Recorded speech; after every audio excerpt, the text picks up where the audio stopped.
firing tear gas. Everyone's pushed into a corner here.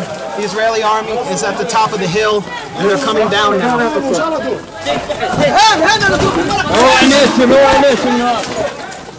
For almost a year, the Palestinian village of Nilin has been the site of weekly actions to stop a portion of the Israeli separation wall that would annex much of Nilin's farmland to Israel.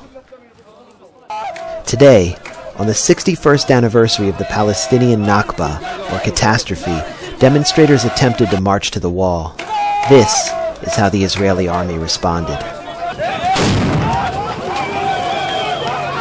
The Israeli army transitioned from tear gas to live bullets, shooting a 12-year-old girl, Summer Amira, in the arm while she stood in her home. The Israeli army has killed 4 young Nilin residents since the demonstrations began. He was an 11-year-old boy that was killed in Nilin by the Israeli army with a single shot to the head when he was near the wall last July.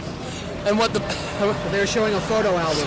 And what the man was doing is he was showing a photo album of pictures of the boy, explaining to the soldiers that they were responsible for his death.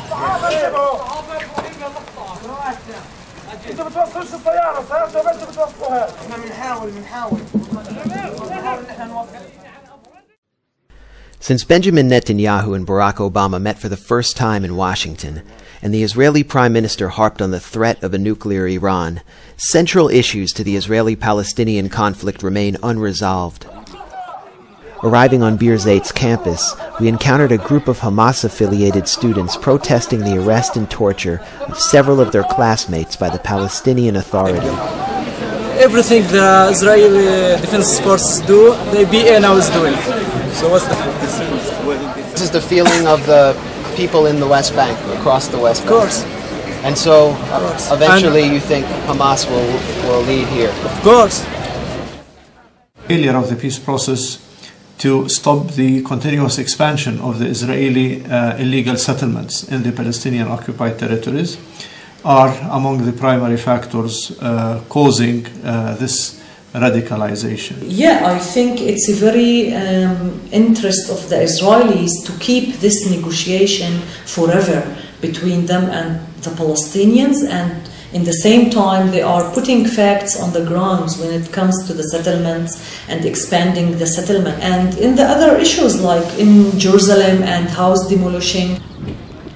In the Silwan neighborhood of East Jerusalem, the Israeli government has ordered the forced demolition of 88 Palestinian homes in order to build an archaeological park. While Secretary of State Hillary Clinton has called the demolitions unhelpful, 2 homes have already been knocked down, including this one. It may be that King David once lived here, and it may be that there's untold archaeological treasures buried throughout Silwan. But the question, I think, as a rabbi, from a Jewish point of view, is what is more important? Stones and archaeology, as important as it is to our past, or human beings? Where will your family go if you lose your house, if they demolish your house? Unfortunately, we have no other place. We will be homeless. You'll be homeless? Yeah. They don't provide alternative housing for people whose houses are demolished? No, I have no idea. If they demolish our homes, I and my father, my wife and my children will be sleeping in the street. We have no other place. So as a community,